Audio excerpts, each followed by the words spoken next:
Welcome to the Getting Down with Digital Health podcast, sponsored by Mend. We hope to inform and inspire you on a wide variety of healthcare topics. We're grateful you're joining us today. And now, on with the show. What up, everybody, and welcome back to another episode of Getting Down with Digital Health. I'm your host, Brandon Worley, and today we will be speaking with Mend co-founder, CEO, and Matt McBride. Matt, what's up, man? How you doing? Doing great, Brandon. Excited for another entertaining show here. We are going to be covering telemedicine KPIs that every healthcare leader should know and track. We have a new ebook, an on-demand webinar everyone watching should check out. We have a BuzzFeed left brain, right brain test today that I am going to fail epically.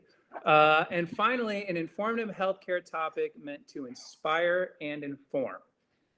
So let's get into some of the telehealth KPIs and insights for the audience. Today, we have KPIs and data to share on the following.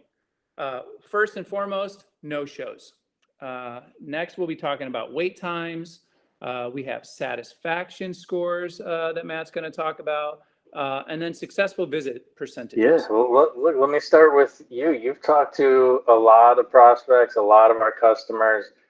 What is the main problem folks are looking to solve that are implementing telehealth solutions? You know, their goal is they want to care for more patients and help more patients, be healthier. So for them, it's no-shows. They have a lot of patients that just simply forget about their appointments. They just don't show up for their appointments. They have conflicts or whatever. And so they have room on their schedules and they want to try to fill those slots. So no shows, without a doubt, is the big thing. I think the great news about telehealth is the opportunity to drive your no-show rates down into the single digits, right? We see the majority of customers driving no-shows could be as low as 4%, 6, 7, 8, 9%. If you were at a 9% no-show rate, that'd be about a 60% reduction over the 23% national average. And we'll see a lot of behavioral health groups. Behavioral health can average around 37% for no-shows, and we'll see those groups drive those down into the single digits. So definitely something important to track. You may be tracking no-show rates overall across the organization, but how about in-person versus virtual? How does that stack up and compare? And what is a good virtual no-show rate? It should definitely be in the single digits. If you're not in the single digits, some places that I would look at would be the type of contact information that you have. Are you texting? Is there any friction in the system? Things along those lines, but should definitely see much lower no-show rates for a virtual appointment. The next important KPI to track is wait times. Organizations might be tracking wait times for in-person visits. What about virtual? So if you add up all of the wait time across all the millions of visits that we had last year at Mend, there's about 19 years of time spent waiting. That's a huge number. Yeah, and there's definitely a huge opportunity to take advantage of this time. Brandon, I know you know about our enhanced virtual waiting room experience, and maybe you could just explain that a little bit, because we don't have patients looking at a blank screen, maybe saying, somebody is waiting to join, your host will be with you soon. Can you kind of describe that experience that we've created in the waiting room? Yeah, absolutely. And so clearly COVID, when it came about, everybody was just scrambling to get a solution just so that patients and providers, could interact. And no one was really caring so much about the experience. It was just more the need for them to get the care. But what has evolved from that is then, healthcare organizations of all sizes are starting to think about, okay, well, virtual care is here to stay. I need to start thinking about the patient experience, not only because we want to provide a better, or they want to provide a better one for their patients within their own organization, but it's also a competitive advantage in the marketplace. So I know internally, I know, Matt, you and I talked about that a lot. And what we ended up coming up with was the enhanced virtual waiting room. Because there was a lot of confusion before we launched this of patients wanting to know, are they in the right place? If they're waiting and looking at a blank white screen for 15, 20, 30 minutes, they don't know if they're in the right spot. They're not sure if the provider is still going to come. They're afraid to venture away from their screen. And just a whole slew of confusion was caused by it. So when we launched our enhanced virtual waiting room, which is a Netflix-like experience with specialty specific content and curated videos and other content on there, we saw a 23% increase in patient satisfaction, and patients actually rated us a 98.8% satisfaction score when surveyed post-visit. So it has been a huge plus for us from a product standpoint, and the patients and providers seem to be loving it. So it's definitely where things are going. Yeah. And so, I mean, speaking of satisfaction rates, that's the benefit really that you get if you add to that experience when somebody is waiting. You can see these other numbers from the Healthcare Coalition and the National Library of Medicine that we're studying satisfaction rates specifically for telemedicine, primarily during the pandemic. You can see, I mean, these satisfaction rates are okay. This is like a C plus and a B minus, right? But if you want to get an A, when we have that enhanced virtual waiting room experience, we see those satisfaction rates jump up to 94%. So definitely what you do with that time and the experience that you create there. And I think, we put a lot of good educational content in there. There's TED Talks in there. You can learn how to meditate, heart health. I think when you kind of create that experience and you put that educational content, it says, oh, this is a thoughtful healthcare organization, right? That's putting content out there to help me. I can not only can I have some entertainment while I wait, but I can learn something. This group cares about my health, right? So I think that's another factor that plays into that. Since we're talking about telehealth and kind of where our data has come from, before we get to the last KPI here, I'm just going to go back a slide and just look at a demo on Mend real quick, in how we sort of send a link through text and email. The person can enter their date of birth, and that's it. They can connect on any browser they want. So it can be a mobile device, it can be laptop, tablet, computer, doesn't matter. And it's all just frictionless, right? It's fast, secure, easy, very scalable. So with all the bells and whistles, all the workflows you would ever need to have a visit with a patient. And I can tell you, in all the calls that I've had with people, ease of use is always the number one thing for both provider, staff, and patients of highest on importance. And the final slide here, in sort of one of the last KPIs we're going to cover today, is being able to look at the completion rates of a telehealth visit. This could be having a telehealth appointment type and looking at those visits and how they get coded and billed, or if they got canceled or no-showed. So this is something that you could look at through the practice management system. At Mend, we do have a benchmark for this. It may not be perfect because we don't always know if the visit was coded and billed, but we look at a couple different factors. If groups are reporting back to us that the visit was checked out, we assume that was a successful visit. If we see connection with participants for at least 2 minutes, that's another sign of a successful visit. So we see successful completions around the 94% range. Why wouldn't a visit be successful, right? Well, that's where no shows or maybe something else happened that interrupted a visit. But while you're thinking of KPIs and thinking of tracking no shows and some of the other ones that we mentioned today, you want to also make sure that the difference in completion rates for an in-person versus virtual versus maybe across all your appointments for an organization. We within our own organization talk about KPIs on a daily basis, and I'm sure a lot of the healthcare organizations and folks representing those organizations who may be listening to this podcast probably do as well.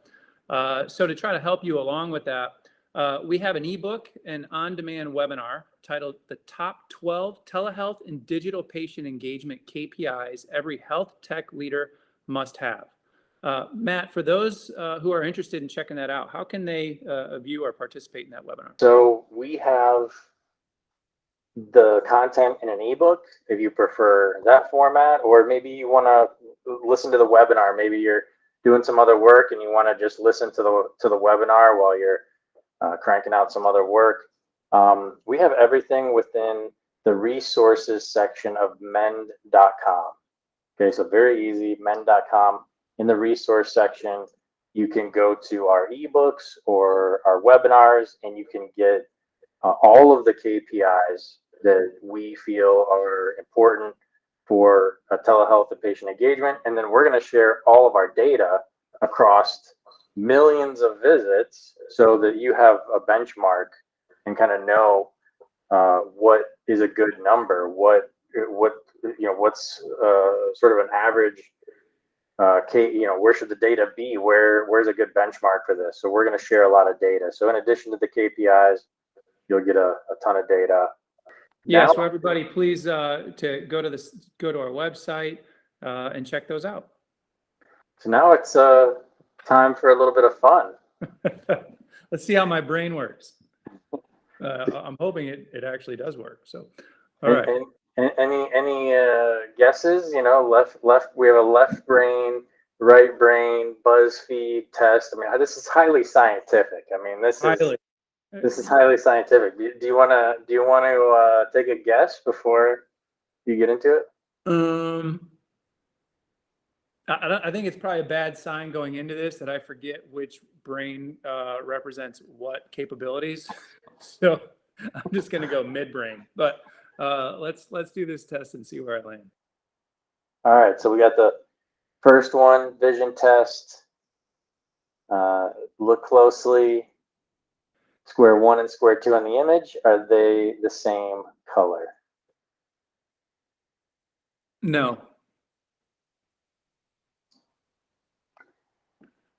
The grid, look closely at the circle shapes that appear where the lines intersect. What color are the circles? White. It's a tough one. That one messes with you, doesn't it? Yeah, I see a little black in there too, but final answer, white. Are the horizontal lines straight or on an angle? Ooh. Measure. I'm going to say straight. How about the vertical lines? Angle.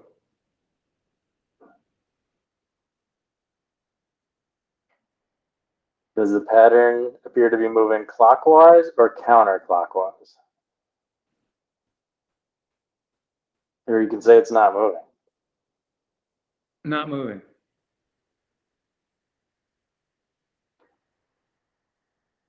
What do you notice first? An apple, two faces, something else? I see an apple, but I also quickly see the faces. So I'll say apple. That was the first thing I saw. All right. What do you notice first? A landscape with hills and trees, a man's face, something else? Something else. What do you notice first? Paper airplane, an umbrella, or something else? Umbrella. What do you notice first? A brain, a group of babies, or something else? A brain, but I see the babies, and that's creepy.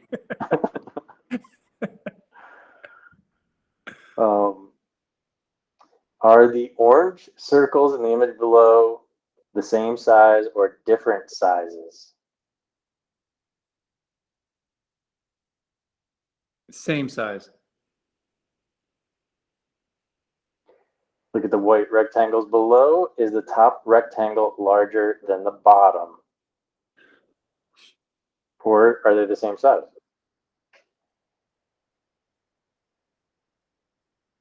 Larger. Are the red circles in the image below the same size or different sizes? Same size. Final question. Are the tops of the tables all the same size or slightly different sizes? Slightly different sizes. There you have it. I'm right brain. I'm just glad Right. it said that I at least have a brain. So, all right, that's good. Right brain. And look, naturally created person. I think that's pretty accurate.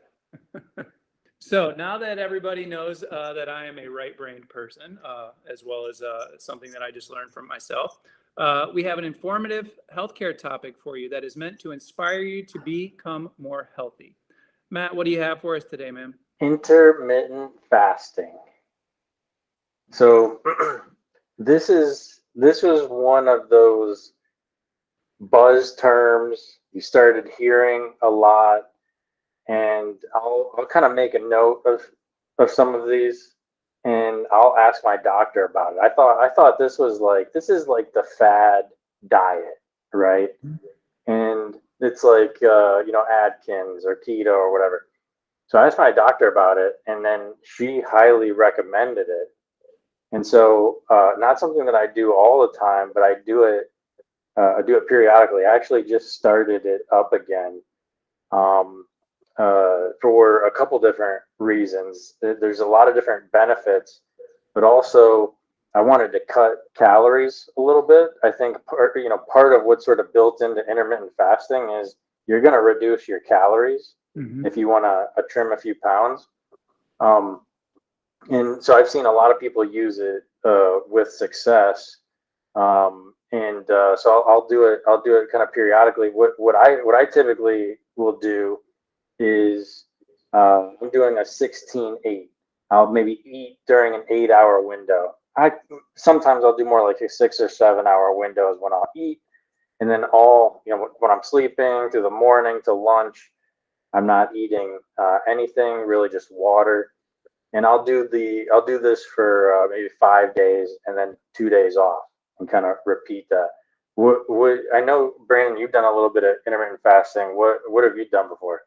Yeah, I actually did the 16 hours off, 8 hours. So it would really be I'd start eating around noon and stop eating around 8 o'clock. I did it for 3 years straight, pretty much every day. One of the things that I thought early on is that I'd start to lose a little bit of energy, without having that early morning meal before I'd work out. But I didn't have any energy deficits. I felt great. I stopped the fast about a year ago, but then I've just recently started it up again. So, for me, I just like to switch things up a little bit. But, I've found that I've maintained weight very easily doing that. It's a very easy, once you start getting into a rhythm of doing it, I've found that it's just very easy. For a lot of people, that if you want to lose a little bit of weight, I think this is a great way. Like we mentioned, here's some of the other benefits, though. This is from Dr. Berg and Dr. Berg's Healthy Keto and Intermittent Fasting podcast. I think people talk about, you're sort of giving your system a rest from eating. But he also says that it promotes the growth of new neurons. So kind of expanding the capacity in the brain. Autophagy, which autophagy is when your body experiences a little bit of stress, it can get rid of bad cells, bad DNA, bad mitochondria, just kind of gets rid of maybe some bad things it was hanging on to. And then I think one of the biggest ones is insulin resistance. Have you heard about that in intermittent fasting? Yep. Yeah, so insulin is what gets all the good stuff into your cells, right? It's kind of, that's how the cells get fed. You eat, everything gets processed, right? And there's a lot in our diets that spike insulin. And this was kind of one of the bigger things that where my doctor convinced me of this, and she drew this up on the board and everything. And so if you're constantly taking in carbs and sugars and you're spiking your insulin, this is ultimately what can kind of lead to diabetes and other things. But you're eating, and the cells, sort of get tired of all the insulin spikes all the time, and it creates a little bit of a resistance. So when you're eating, you're not actually getting the nourishment into the cells. And then if you're not getting the nourishment into the cells, the cell can be left hungry. So you can get hungrier faster because you're not getting everything into the muscles, into the other cells. So that was kind of a big selling point for me, is you're sort of giving the break, but you're not spiking insulin all the time, which kind of creates a cycle of hunger and all these other things. There's a few other benefits. This is from Dr. Rhonda Patrick. If you've heard of intermittent fasting, it's also called time restricted eating. And what she says is that basically the body can focus on DNA and cellular repair and restoration rather than digestion.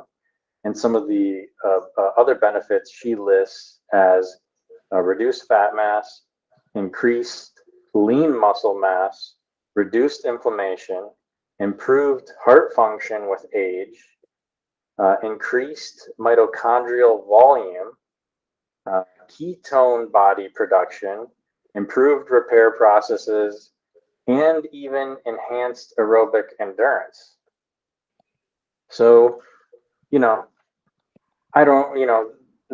I think that's up to the experts to debate all of those different things, but always consult a medical professional. Like, I talked to my doctor about it first, and she was all about it. I don't do it all the time, but I do it periodically. So definitely something to maybe look into if you haven't tried it before. Matt, thank you for always bringing us wonderful health tips. And I'm a big believer in the fasting. So it's always good to switch things up, I think, and it's a fairly easy one. So for everybody that watched today's episode, thank you so much. We greatly appreciate your viewership. We will provide links to everything discussed in the show notes. Please feel free to hit us up with questions in the comment section.